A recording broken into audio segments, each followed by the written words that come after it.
Welcome everybody, and thanks for coming to this noon meeting. One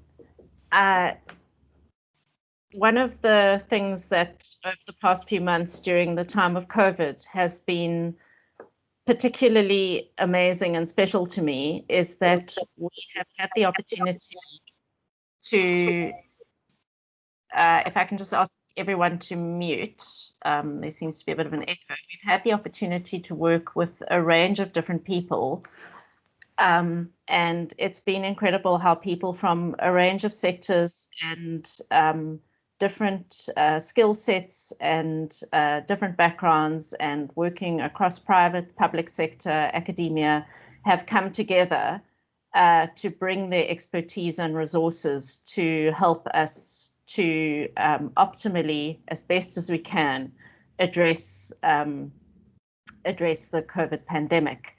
And in COVID, I think there have been a number of very brave people. Obviously, our frontline health workers have been incredibly brave, but one group that has been extremely brave have been the mathematical modelers who had to stick their necks out early on and try to tell us in a context of huge uncertainty what we might expect. And we're very privileged today to have two of those mathematical modelers actually on the call. Our main speaker, Strugnell, who is an actuary and previously head of UCT Actuarial Sciences, and also the founder of, or co-founder of Percept, which does actuarial consulting. And Dave describes himself as an actuary by background, a problem solver by nature, and a multidisciplinarian by inclination. And so is the perfect person to speak in the multidisciplinary space of public health about mathematical modeling. And he has very kindly agreed to spare us too much complex maths. So hopefully we'll understand what he is saying. And then we also have Sheetal Silal, who has led the efforts of the national COVID epidemiological model. And I will ask Sheetal at the end as a discussant just to make some comments about her perspective on Dave's talk. So thank you very much, everyone, for joining. And over to you, Dave. We look forward to your presentation. Thanks, Marianne. Appreciate the introduction. Obviously delighted and honored to be invited to speak here, and also maybe just a little bit intimidated. I suspect everybody on this call knows more about almost every aspect of SARS-CoV-2 and COVID-19 than I do. But I'm really here just to tell you a story about the Actuarial Society of South Africa's modeling efforts to get a grip on the local manifestation of this pandemic. And I have, as Mariana suggested, kept it very non-technical. So anybody who's frustrated by the lack of mathematics is welcome to ask questions at the end, which I'll either answer or evade to the best of my ability. The title was actually suggested by Marianne. I couldn't come up with anything more apt than trying to achieve the impossible. That really feels like what the last 6 months have been about. And that really is a function, if I can just figure out how to move my slides on, there we go. Many of you will be familiar with the Dunning-Kruger effect, the relationship between confidence and knowledge or wisdom. I very early on in this process hit the peak of Mount Stupid and then went sliding down into the valley of despair. And at the moment, I'm just sort of inching my way up the slope of enlightenment. The other great difficulty about this is that this is a situation characterized by massive uncertainty, more uncertainty than I think I've ever experienced in anything that I have modeled before. But of course, the demand of stakeholders is for certainty. You know, people want to know how many deaths are we going to see next month, and are unsatisfied with the answer that puts very wide confidence ranges about that. So that makes for a very difficult situation. One also finds in a situation that is quite politically fraught, where there is a wide variety of opinions catered for by that uncertainty. that one gets shouted at a lot from different perspectives, often by people who are perhaps further up the slope of enlightenment than one is, but sometimes also from certain other peaks on that Dunning-Kruger journey. The Actuarial Society model, this process started for me back in early March when I was sitting on an Actuarial Society Healthcare Committee call, and it was becoming apparent then that the clients served by the actuaries on that call, providers in both public and private sector, healthcare funders, insurers, managed care organizations, could see what was coming their way and didn't have any way to deal with it. It became very clear that we needed tools to be able to help them navigate that uncertainty and make decisions. And we decided that it would make more sense to do so collectively within the profession than for each individual member of that committee to go about trying to build their own model. But it also became very clear early on that actuaries who have a lot of training in modeling in the face of uncertainty don't have much of a background in epidemiological modeling specifically. So I took this problem back into Percept, and one of the data scientists in my team, who's a physicist by background, uttered the now immortal phrase, why don't we just build a simple SEIR model? I was curious as to how a physicist had got better training in an epi modeling than a bunch of actuaries, and it turned out that in his applied maths studies at Stellenbosch, he had been introduced to this by way of modeling survival in a zombie apocalypse. And it turns out that there's a wide bunch of literature that one can find on the subject if one is of a mind. Marianne, maybe this is something you want to consider with your MPH students as an alternative to measles. Maybe they'll find that more compelling. Anyhow, we then had to start with the question of why, given that we acknowledge that actuaries don't have a solid foundation in epi modeling. Why would we go ahead and build this? And there were some very good reasons. First was the urgent demand of our clients who were quite completely unsure what was coming, how to navigate it, and needing decision-making support, and it wasn't obvious where else this was going to come from. Actuaries do have generally well-developed skills modeling in the face of uncertainty. There was also a desire to contribute to an important national debate, but what we did have to check at the door was whether there weren't, some less noble motives, just the kind of fear of missing out. The actuarial profession, like I guess any club that has a higher barrier to entry, has more than its fair share of arrogance, and we wanted to make sure that we weren't just doing this out of arrogance, that we could do a better job than others. I hope not, and I certainly don't think that came through in the group of people that I've been privileged to work with over the last 6 months. But from that why, having decided that this was something that was worth doing, we outlined the purpose of this model on 4 lines. First of all, we wanted to contribute to the national debate, though we explicitly did not want to supplant or compete with the work of the epidemiological experts like Sheetal and the consortium that she was working with. In fact, Barry Childs, who led our working group, was part of the NICD's working group that Sheetal and Juliet and others were part of, and contributed there, and brought back a lot of wisdom and insight from that we embedded into our own modeling work. We wanted to model the impact on the things that were of importance to actuaries, particularly mortality and healthcare resource utilization. So far, that would be an argument simply for, wisely using models that others had built, but there were a couple of other specific needs.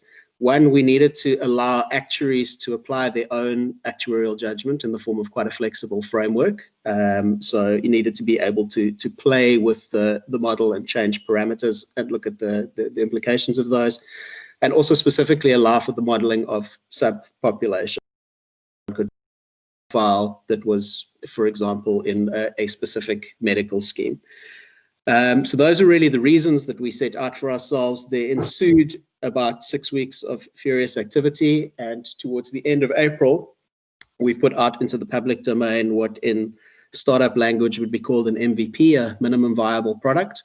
Tried very much to characterize it as such, as very much a first stab for public commentary.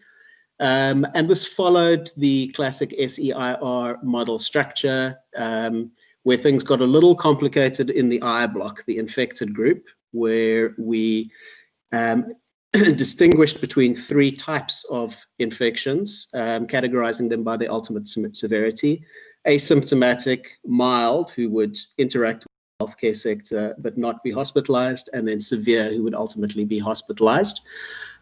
From that severe group, they would progress to hospital. Some of the more severe would progress to ICU. And then from hospital would either recover or die. And we differentiated that population in 10-year age bands to allow for differential hospitalization and mortality rates.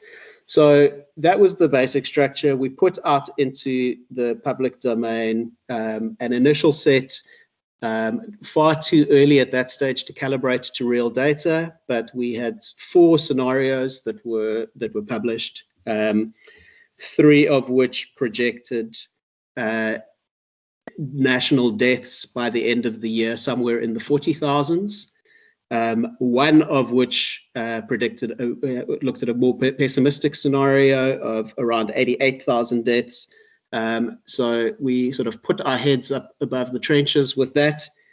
Unsurprisingly, learned a lesson about how newspapers write headlines. It was no surprise as to which scenario was picked to go out with the public commentary about the model.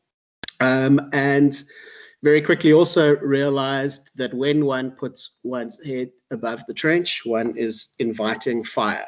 And what was interesting about it was that it was received from both sides. And we had quite a nice division of labor here. Barry tended to deal with those highly critical of the suggestion that there could be as many as 40,000 COVID deaths by year end. Those who felt that it was blown out of all proportion, there would never be more than 10,000 deaths. I tended to interact with those predominantly from the life insurance industry who were dealing with core scenarios at that time that predicted deaths in the low hundreds of thousands, and they were stress testing some of them scenarios of upwards of 1 million COVID deaths by year end. So some lessons learned about how to try and manage the message going out, and also about what one can't control. And many other lessons that we learned, and lots of things that we were unable to learn over the months between that initial April release and our second release of the model in mid to late August. What we learned in that time was that those most benign predictions, that there would never be more than 10,000 deaths in South Africa, were comprehensively breached, but also that the worst case fears of hundreds of thousands of deaths seemed highly unlikely to materialize. But what we still didn't and don't know exactly what proportion of cases are detected, what proportion of cases present asymptomatically, whether a material proportion of the population enjoys some degree of cross-reactive protection. We learned more about the mechanics of the virus transmission, but we still know relatively little about the actual effectiveness of specific non-pharmaceutical interventions. Lots more emerged about South Africa-specific fatality rates, particularly from Western Cape data. And I really just want to take this moment to doff a cap to the Provincial Health Data Centre and all involved there. The supply of data on experience in the Western Cape was a real game changer in us getting to grips with the epidemic of much higher quality and far more complete, covering both public and private sectors than was available anywhere else in the country. And with the Western Cape, being at the vanguard of the experience of the pandemic, that really gave us a little an advantage in getting to grips with things. But there's still massive uncertainty about what a real infection fatality rate curve by age looks like for COVID-19. We learned something about some highly effective treatment options, high flow nasal oxygen, dexamethasone, which had positive impacts on mortality rates and lengths of hospital stay. But there's still mixed evidence on many others, and we would expect, as things progress, more to emerge. Obviously, global vaccine efforts ongoing, and we continue to be optimistic about them, but we are still in the dark as to how long a robust vaccine will take to be widely available. And we began to see some reliable patterns in spread and impact. One of the things that we did towards the tail end was to apply our model structure to the experience in other countries to see what we could learn from that. However, what we also saw was very significant variation in experience. And, you know, these plots of continental experience just hammer this point home. You know, we can see, for example, the experience in South America, the brown curve, where it takes a long time to get going and then just carries on inexorably rising before finally sometime in August starting to tail off, although not, you know, still at very, very high levels of new infections. And you know, that followed by deaths, which have also, you know, with a lot of noise in the data, started perhaps to level off and tail off a little. North America, which has just been a story of rolling waves of infections, followed by the similar patterns less pronounced in mortality peaks. Europe, having heard from many commentators that the story of Europe was one of having gotten over the worst of it very quickly, it's now very clear, having reached relatively low levels in June, July, that there is a significant second wave across Europe. The argument now has shifted to, well, you know, yes, that's new infections, but these are all the young. It's not going to be followed by mortality. Unfortunately, we are seeing that uptick in mortality, which is completely consistent with a second wave of infections affecting the young predominantly. But guess what? The young tend to interact with the old and those with pre-existing conditions, and we're starting to see the effects of that. And then our own continent, right at the bottom of this, having experienced relatively benign outcomes relative to the rest of the world, apart, of course, from our own country. So that variation makes it very hard to learn very clear generalizable lessons that one can embed into modeling. But there were certain things that we did learn from what emerged in the data that were incorporated into our model between May and August. First of all, we realized that it's actually quite common for admissions to ICU to happen immediately rather than going through a general ward. So that flexibility was built in. Also very clear that there's a significant rate of deaths outside of ICU. Our previous model only allowed for ICU deaths, so we extended that. The model doesn't currently allow for deaths outside of hospital, which means mortality rates have to be tweaked a little bit to calibrate to experience. And we also built in variable transmission levels, which vary by time relating to the state of lockdown, the level of adherence to non-pharmaceutical and so on. Another very important thing that we built in was the allowance for heterogeneity in the spread of the infection. So the initial model structure implicitly assumed that everyone in the population has the same level of susceptibility to being infected, and once infected, the same probability of transmitting onwards. In reality, we know there are variations for a variety of possible reasons. The one that's completely uncontroversial is that we all have different mixing patterns, different levels of contact with others. And the effect of incorporating that heterogeneity into epi models is that we generally end up with lower peak attack rates. We reach herd immunity at lower levels, all of which is optimistic for projections of the pandemic. So we spent a bit of time searching. One of our criteria was that we are running calibrations would take between 6 and 8 hours to run on a computer at the moment, and one of the approaches that we could have taken would be to compartmentalize the susceptible and infected populations into, at simplest, high contact and low contact groups. The disadvantage there is that would effectively double the number of equations that we need to solve mathematically, which would more or less double our runtime. So we thought we'd come up with a wonderful, elegant solution from a 2016 paper by Kong et al., which had the great advantage of being computationally efficient, had a statistical distribution of levels of contact patterns across the population, meant that we didn't increase the number of equations that needed to be solved. We're all terribly proud, patting ourselves on the back, until we realized hastened along by the insights of Lee Johnson, who, if he's on the call, I'd like to thank for this and many other important insights along the way. Realizing, rather like for anyone who's familiar with the story, Winnie the Pooh realizing that he had encountered the wrong sort of bees, we had incorporated the wrong sort of heterogeneity. That statistical distribution effectively means that it is unchanging over time, whereas in reality what is happening is that the higher contact groups tend to get infected earlier, so the infection spreads quickly and then dies off more quickly. Our approach effectively has a more gradual reduction in projected deaths from the peak than we're observing in reality. And is one of the areas that we're in the process of looking at the moment. And the other big model change was in response to some emerging evidence at the time that there is some degree of cross-reactive protection that may be conferred by memory T cells, probably due to prior exposure to other coronaviruses, which is protective of severe infection. And this is a very tricky space in which we found ourselves around about early July, because the empirical evidence was still very unclear. Most of it, obviously, just by definition, had not yet been peer-reviewed.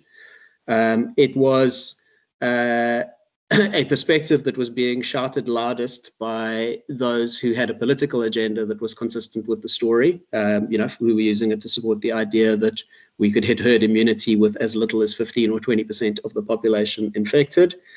However, explaining the Western Cape experience, that dramatic turn from about mid to late June, without recourse to this and or assuming very high proportions of asymptomatic infections, would have required really heroic assumptions as to the effectiveness of non-pharmaceutical interventions. So as a result, we incorporated this as an additional feature into the model.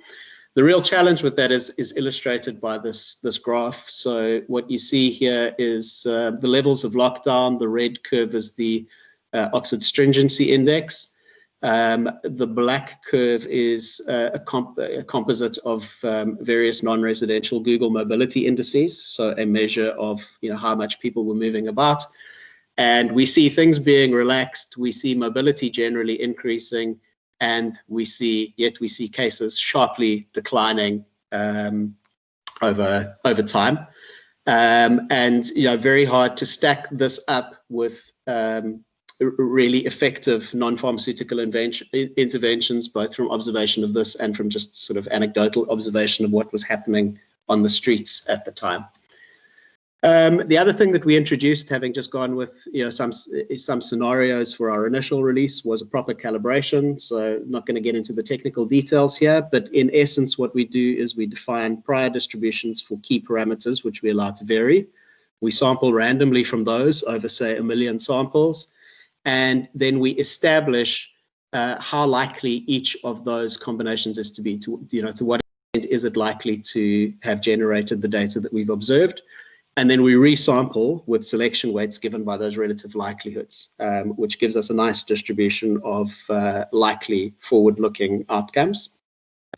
So what I'm going to show you in the moment is the last set of calibrations that we did on the Western Cape. But the fundamental modeling problem that one encounters here is that at any given time point, and this certainly goes for COVID-19, I imagine it goes for any novel infectious outbreak, there are multiple scenarios, in other words, combinations of model parameters that are consistent with the empirical evidence. So the way we chose to deal with this was to look at multiple scenarios across 3 of our key parameters: this pre-existing non-susceptibility or immunity, the asymptomatic proportion, and the degree of homogeneity. And then within each of those scenarios to solve the calibration problem.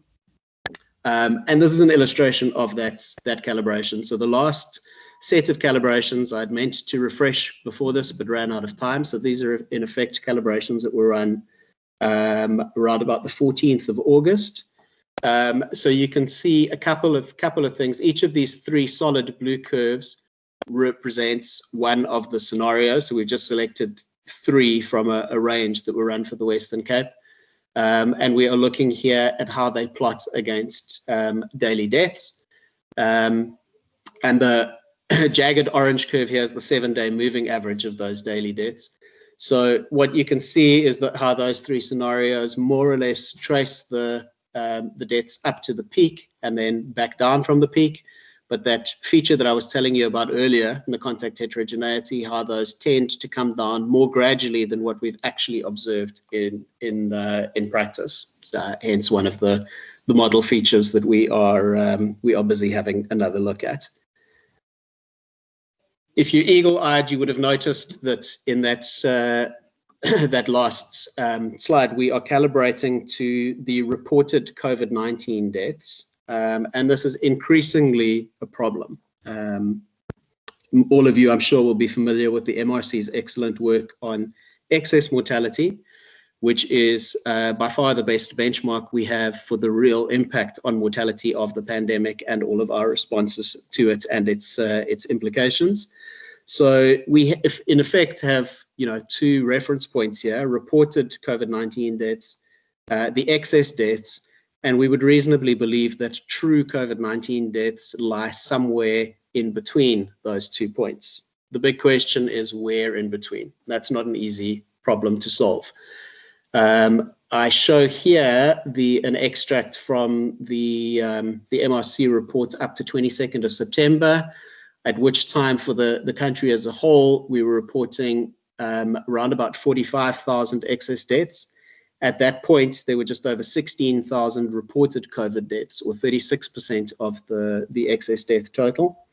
What stands out like a sore thumb here is the Western Cape, where it appears that the completeness of reporting of COVID-19 deaths far exceeds what we're seeing elsewhere in the country, standing at about 69%, 4,100 deaths out of 6,000 excess deaths. So one approach that one might take here would just be a naive extrapolation of that Western Cape ratio to say, if we assume that 69% of the national excess deaths are actually attributable to COVID-19 in line with the Western Cape experience, that would suggest that 31,000 deaths up to 22nd of September. However, we actually know that Western Cape tally is an undercount from work that Andrew Bull and his team have done. As many as 20%, that's probably on the upper side, probably a little bit lower than that, but more deaths that are based on linking deaths from the National Population Register to positive COVID-19 diagnoses within preceding 28 days.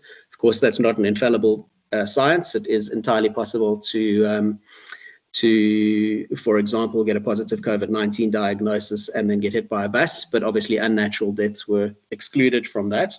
But it does suggest that ratio of 69% for the Western Cape should probably be even higher. But then, of course, there's every possibility that there are differences between the provinces in terms of the proportion of collateral deaths. And, one can actually argue that in either direction. There's no real clear indication as to which way that runs. So this is something that in our working group there is still fierce debate at the moment. So I can't offer you a consensus view, but I can offer you my personal view that figure of about 31,000 is probably a low-end anchor to the number of COVID-19 deaths that have been experienced in the country to 22nd September. Big question, of course, is having had it rough, things having got better, what is the risk of a second wave or an uptick in infections and strain on hospital resources and deaths?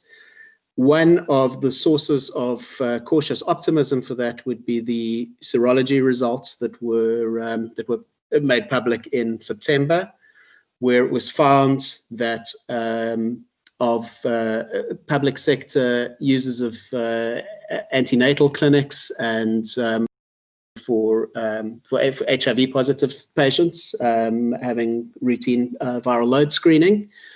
As many as 46% in Khayelitsha, 44% in Klipfontein, 42% in Mitchells Plain had been infected by SARS-CoV-2.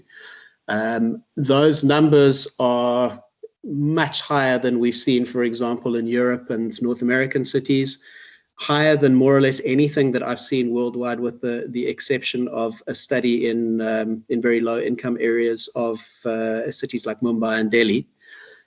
So that does provide, we hope, some comfort that the risk of a pronounced second wave, at least in our most vulnerable populations, is on the low side. Wouldn't want to get too read too much into that just yet, but there is, as I say, room for cautious optimism. More space for that second wave in our leafy suburbs, as recent experiences at the Tin Roof have demonstrated to us. The big elephant in the room, of course, is that in that modeling, the final block, the R block, which is split into recovered and dead in our model, is a terminal block. Once you are in the recovered space, having been infected, we're making the assumption that you are no longer susceptible. And we are, of course, now starting to see the first signs of COVID-19 reinfections. Still have a lot to learn about whether these are fringe cases, whether this is a material risk for many people, whether it's likely to be the case that most people, if they're reinfected, experience things more mildly. There's certainly some case studies of those time around have experienced far more severe conditions. So that is a big kind of caveat and question mark that we have to bear with us going into thinking about where we might be going beyond 2020, which has really been our primary focus thus far. So as far as the ASA model is concerned, where we are now and where we're going, and I might say at the moment at a much slower pace than we did between March and August, primarily because the reduction in infections and deaths has sort of taken the foot off the gas a little bit. But if we did see the inklings of a second wave, I suspect that that foot would be coming down on the gas again. But anyhow, the main things that we're focusing on are finalizing of that methodology to estimate COVID-19 deaths, so that we're calibrating against what we believe to be a more robust estimate of the true number of COVID-19 deaths. Incorporating compartmentalization of the susceptible and infected populations by degree of contact, and then having to solve some of the computational difficulties that will arise out of that. An estimation of prevalence and infection fatality rates based on the Western Cape serology and mortality data, and then starting to think about the longer term. What potential scenarios in terms of future waves, what impact is long COVID likely to have on healthcare resources and on mortality. And that, thank you. I appreciate you listening, ladies and gentlemen. Would like especially to say thanks to all of those listed. I'm not going to read them out now, and I've probably forgotten some very important people, but just have been greatly privileged to work with and learn from a great many people over the course of the last 6 months, and deeply grateful for all of their input and support. And I believe, Marianne, we can now open the floor to questions, and if there are any that don't get answered in the course of the conversation today, that is my email address, and you're welcome to contact me with further questions. Thanks very much, Dave, for that fantastic presentation, really both telling a story, but also bringing across some important concepts in terms of infectious disease modeling. And I was reminded of the complexity of trying to put it all together. Each of those and you've only included a fraction of the things you had to consider, each of which required so much careful thought and discussion and reading to figure out how to put those into your models. I want to start, before we completely open for questions, I want to start by asking Sheetal Salal, if she's still on the call, if she would be willing to just comment and either if you have questions or if you want to comment from the perspective of the NCEM model. Thanks, Sheetal. Thanks so much, Marianne, and especially thanks to Dave for an incredibly wise and reflective presentation today. So I think some of the questions that I would have, or issues that I'd like to discuss, are perhaps things that can be referred not just directly to you, Dave, but can be referred to the audience on this call, as well as a greater discussion on how we can improve maybe for the next time round. So one of the issues that I think you raised, Dave, and is a known problem for us as mathematical modelers for whatever disease, and more so for COVID-19, is this issue of what we call identifiability or non-identifiability, the inability to allocate, say, changes in the trajectory of the epidemic to certain aspects. That the peak is at this level because of susceptibility, or there's a change in the trajectory of the epidemic because of an increase in mask usage, and not being able to disentangle some of these effects. Do you have some perspective to offer on how on some of the processes that you went through to deal with this issue of non-identifiability, but also maybe just lending some initial thoughts on what we could do better in terms of collecting data to help us have a better have a more informed approach to identifying these different aspects of disease management in the future for perhaps the next pandemic or the second wave?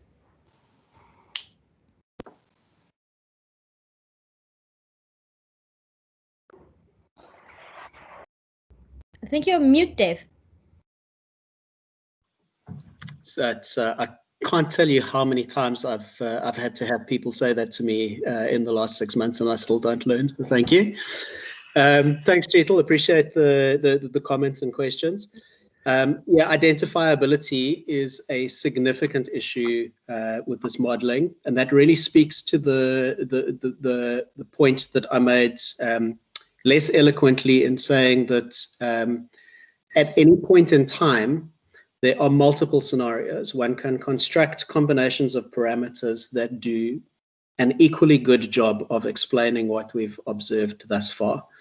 And then it really comes down to prior beliefs, consistency with literature, consistency with what we're observing elsewhere, some form of subjective believability of that combination of parameters. There are many things that I would do differently. I think if we had this experience to live over again, the one thing that I would not do differently is to be banging the drum of uncertainty loudly and consistently. We've had, and I know you've experienced this to an even greater degree than I have. But there's a demand from the consumers of model results for certainty. We want to know where this is going, and really the only honest answer that one can give is we don't know. Under the following set of assumptions, this is what we think might happen in the short term, and it becomes very uncertain the further you go into the future. So if you believe that, then this. If you believe that, then this. And really, it is a matter of having to. And I really do feel for those who've had to make very difficult decisions along the way. But you have to make those decisions in the face of that uncertainty, and update those sources of uncertainty as frequently as you can as new evidence emerges. Unfortunately, new evidence doesn't emerge all that fast. I sometimes comfort myself by the fact that we still can't agree on how many people died in the 1918 flu. So, it's not surprising that we would not have a crystal clear picture of this global pandemic at this point in its unfolding. But yeah, bottom line is identifiability is a massive issue, and it's not one that is going to disappear. The other question that you asked was about data sources. So my dream would be to have a national health data center that mirrors what the Western Cape Provincial Health Data Center can do. That collection of data on what was going on in the province, and of course there are always improvements that can be made, and there are people who are grappling with those on a daily basis. But can you imagine if we had had access to the same quality and completeness of data at a national level, what a different experience this would have been. Yeah. Thanks, Dave. So just to follow on from that, as disease modelers, this profession or this methodology has been around for over 100 years, and yet during COVID-19, suddenly we became stuck our heads out of the trenches, as you say, and became a lot more popular, perhaps, than many of us had expected to happen. And I think personally, one of my sort of insights into what this has meant for the profession is that people have, or whether it was scientists or the public or perhaps even governments, have maybe forgotten what mathematical modeling is really about. That it's not a guessing game or a competition necessarily as to who can get the actual projections right, but it's about the underlying process and trying to look at the different mechanistic factors and the different sources of uncertainty, and based on a set of scenarios, or what if scenarios, as you say, to then decision to make decisions and policies that could hopefully perform as robustly as possible across these, but models are always wrong. What do you have any reflections on that, or sometimes perhaps the process being more important than the outcomes? Sure.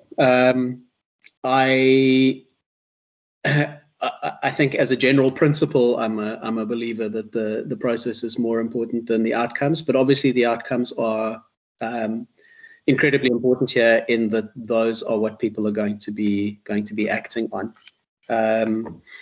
But yeah, I mean, there are, I guess, choices that have to be made along the way. For example, is one going to attempt to impose just purely statistical approach to this? You fit curves to the emerging data without regard to the underlying dynamics that are driving it, or is one concerned with those underlying dynamics?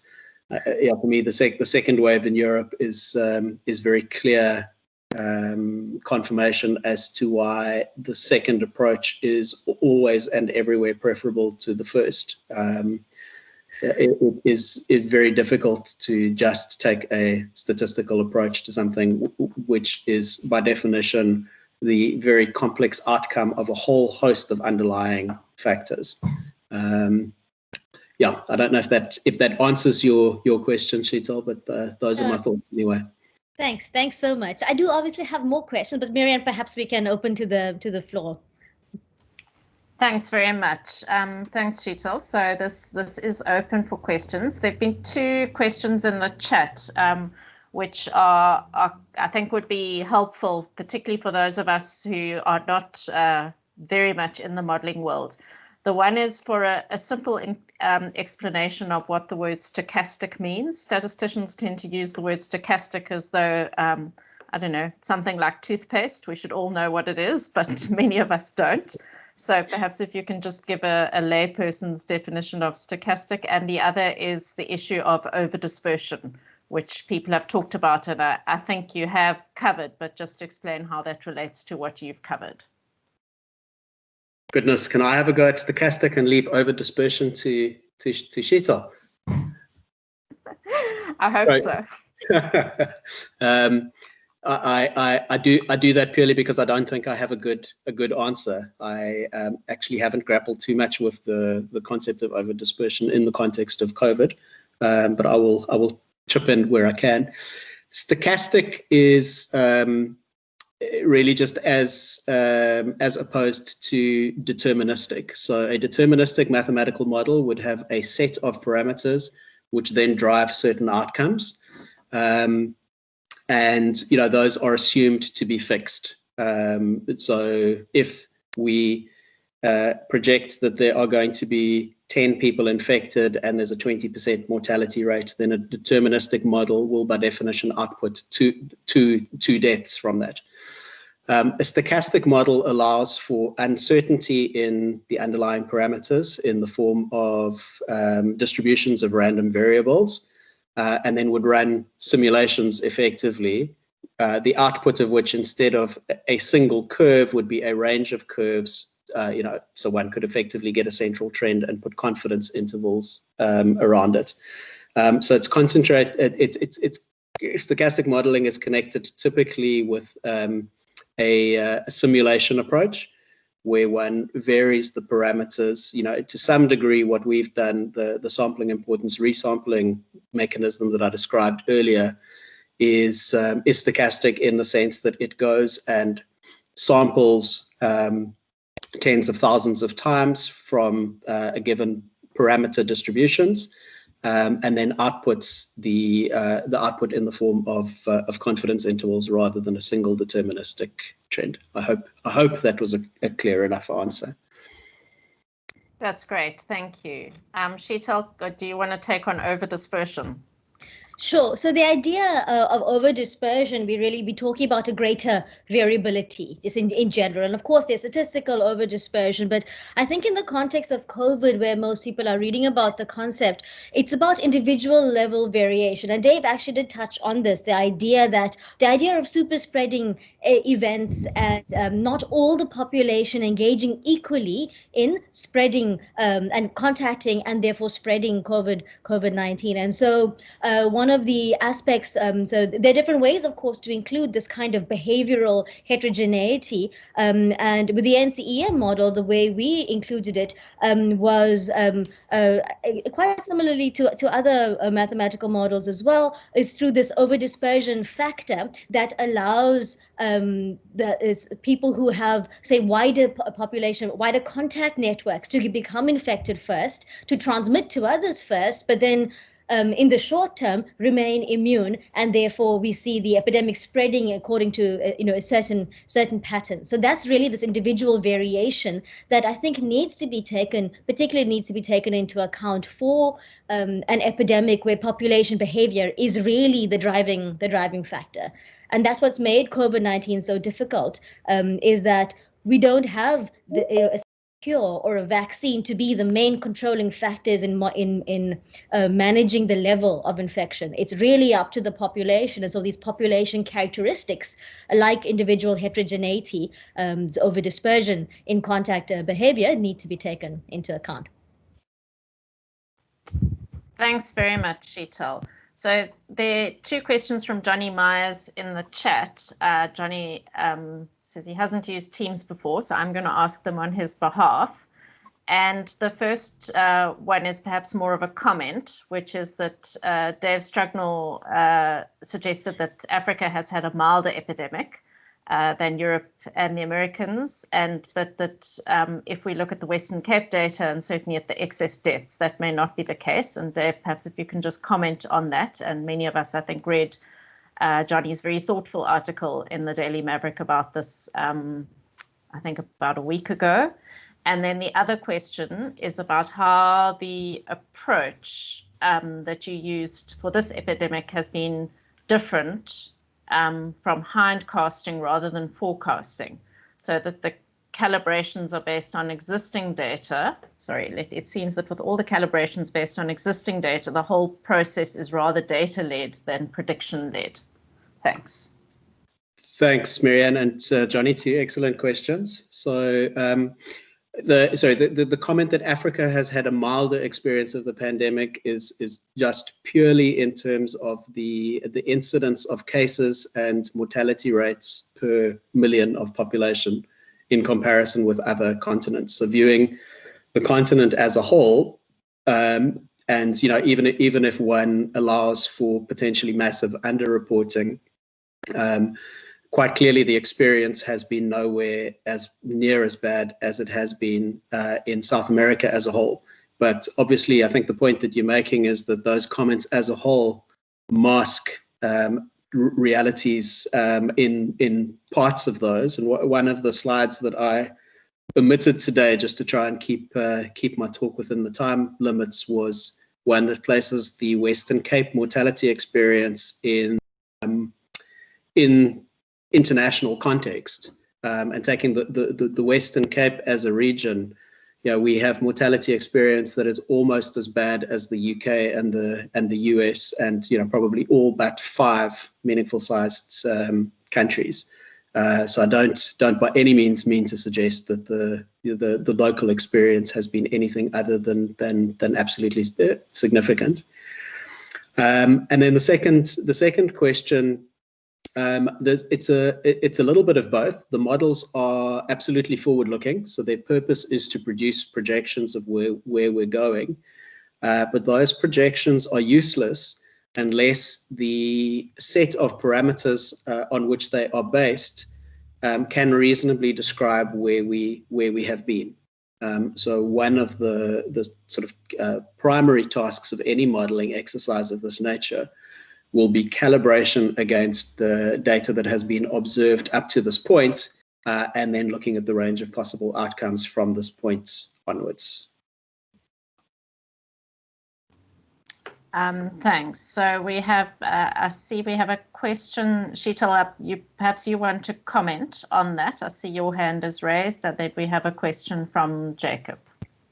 Thanks, Marianne. Just to add to Dave's comment on the last question, I think, just reflecting back, if you think of the very first modeling projections that came out from Imperial College, and they received, of course, and my colleagues at Imperial College had received, quite a bit of pushback since, was that in the absence of data, making the best assumption one could at the time in early January of, this is kind of like a flu. Maybe it's like SARS or MERS. We should use those same parameters and make these projections. Projections were made that were almost in another universe altogether in terms of what the world might expect, yet perhaps it was the best to do at the time. And I think, again, just coming back to my point on how COVID-19 with non-pharmaceutical interventions is driven by population behavior, and this behavior is different in each country, I think we've, as modelers, almost had no choice but responsibly to allow it to be a data-led process. And then this allows us now to get maybe a better gauge on how our population will respond to increasing mortality, to wearing masks, socially distancing, etc. And that too spatially in a spatially heterogeneous way. And this can help us in the future, where we'll have better starting parameters to begin with projection immediately while data are still being collected. Thanks, Marianne. Thanks, Sheetal. So there's a question in the chat, and then we'll take the question from Jacob after that, so that we can and ask you to respond to both of those. So the one is, how will this experience impact future epidemiological training programs? Will we have crossover in actual science, epidemiology, and data science? And I can say from my perspective, having taught the MPH module in infectious disease epidemiology for, I think, more than 6 years now.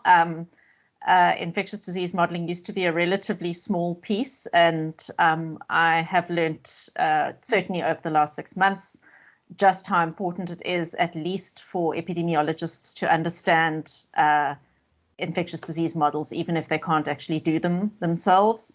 And also, I think the benefit of the sort of multidisciplinarity of the different modeling groups that I've been involved in the last 6 months has been of huge value, and has been particularly acknowledged by the province, who are actually wanting to set this up as a kind of longer term think tank for addressing different modeling problems that we might have. And then Jacob, if you want to ask your question, and I think Jacob is one of my MPH students. All right, thank you, Professor, and thank you for the presentation. It's interesting. I'm much interested in modeling, though I have little knowledge about it, but I'm eager to learn more about it. Yeah, but my question is on the problems. There is a slide you presented on modeling problems, like those multiple scenarios whereby we have issues to deal with: pre-existing immunity, then asymptomatic proportion, then degree of contact heterogeneity. So you find that in this scenario of COVID that we are having, there are issues to deal with asymptomatic proportions, which is still also not very clear. But I'm pointing at the pre-existing immunity, because there is limited information about the issue of pre-existing immunity. So I don't know how, like in the model, how you deal with it, and try to fix that issue, because the papers that are available, even based on what you presented, talk about cross-reactive protection, that degree of cross-reactive protection which is within the community. How really do you deal with it in the modeling, on the modeling side of it, given the limited information available? Thank you. Thanks both for the questions. Let me start with Jacob's. I think you make an excellent point, and one of the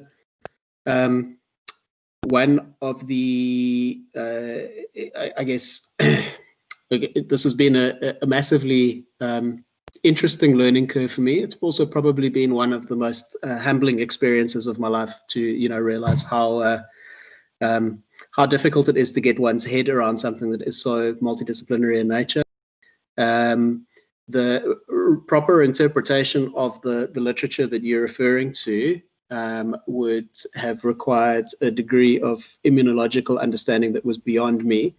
That was left to some of my colleagues in consultation with experts. How we modeled it is essentially a placeholder, effectively sort of holding some proportion of the population to be non-susceptible.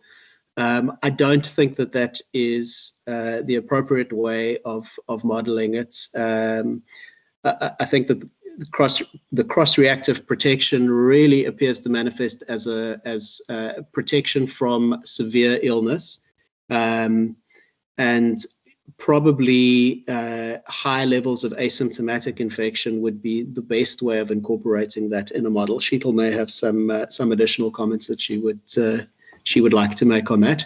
But yes, it's one of the aspects of the model that I'm particularly unhappy with at the moment, and want to do some work on. And then the first question, how it will impact future epidemiological training programs. So Marianne's spoken about hers. I can really only speak for the actuarial training, the professional training. I've made a recommendation that some degree of exposure to epidemiological and infectious disease modeling is something that ought to be introduced into the actuarial curriculum. I'd quite like to see it as a part of the early technical subjects that everybody covers. Much more likely to be accepted, I think, as a sort of a specialist within the healthcare specialist, which is an optional module for actuaries getting closer towards qualification. But it seems pretty clear to me that this is not going to be the last infectious disease significant pandemic that we are likely to deal with in our lifetimes, and having a bunch of actuaries getting together and effectively starting from zero is not desirable. So, at the very least, we want to pass on what we've learned from this experience. But for me, ideally, it's something that ought to be incorporated into the actuarial training program. Sheetal, did you want to add anything on the modeling of cross-reactive protection? Sure. Just to add that, I mean, I think it's an excellent question and observation, that just because there's a presence of T cells or memory cells, antibodies, it doesn't necessarily mean that that protection is conferred. And from our perspective, we viewed it as one of many scenarios that could explain current trajectories, not just in the Western Cape, but extended to the rest of the country as well. So we included it as a scenario, but saying, emphasizing this uncertainty that we do not know what protection it will confer. And in fact, there's been a really good article by the initial authors of this T cell, the T cell paper, Professor Shane Crotty and Mark Lipsich recently, that explains very well and in much easier language for us to understand the impact of several scenarios and what could be perhaps the most plausible among these on the protection conferred by the presence of these mechanisms. Just to add on the what we have seen recently on the grant funding side, when it comes to training of modelers and researchers, there's been an increase in this kind of training and funding for this kind of training. So perhaps it may take a while, a couple of years, but I think it should definitely be higher on the agenda in our training programs. Thanks. Thanks very much. I think it just leaves me to say an enormous thank you to both Dave and Sheetal for joining us, for their excellent perspectives, and for sharing with us some of the agony that you've been through in the past 6 months. And even more than that, to say thank you for going through that agony so that you could try to answer the very difficult questions that we were asking. I also want to add that I would strongly support bringing infectious disease modeling into actuarial science. What lots of people don't know is that I was a failed actuary. After 1 year, I left, and perhaps I would have stayed for a bit longer if there was some infectious disease modeling to make it feel like it had more relevance for the real world than was only about money. So I'm hoping that we can really try to bring those two things together. So thank you very much. There've been a lot of comments that this has been an excellent meeting, and really it's been fascinating to hear your perspectives and very informative. Thank you. Thank you so much, Marianne. Appreciate it. Thank you. Thanks, Marianne. Bye. Bye-bye.